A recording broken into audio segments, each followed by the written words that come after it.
वहां पर रुकने पार्लियामान अफजाल अंसारी की अर्जी पर आज सुनवाई होने वाली है। सजा के खिलाफ हाईकोर्ट में अर्जी दाखिल की गई है। हाईकोर्ट आज अफजाल अंसारी के मामले को लेकर सुनवाई करेगा। गैंगस्टर मामले में एमपी एमएलए कोर्ट ने अफजाल अंसारी को 4 साल की सजा सुनाई है और सजा पर सुप्रीम कोर्ट ने रोक लगाते हुए हाईकोर्ट को सुनवाई का हुक्म दिया है। अफजाल अंसारी ने अपील में 4 साल की सजा को रद्द करने की मांग की है। हाईकोर्ट से राहत मिलने पर ही अफजाल अंसारी चुनाव लड़ पाएंगे। तो अफजाल अंसारी चुनाव लड़ पाएंगे कि नहीं, ये तस्वीर आज हाईकोर्ट की सुनवाई के बाद ही साफ हो पाएगी। दरअसल एमपी एमएलए कोर्ट की तरफ से 4 साल की सजा सुनाई गई थी।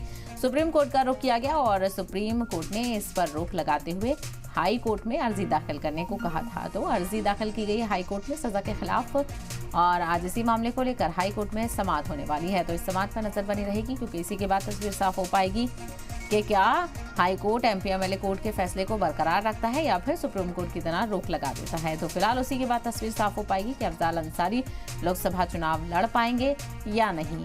तो समाजवादी पार्टी के उम्मीदवार हैं अफजाल अंसारी और ऐसे में आज उनके मामले को लेकर इलाहाबाद हाईकोर्ट में सुनवाई होने वाली है।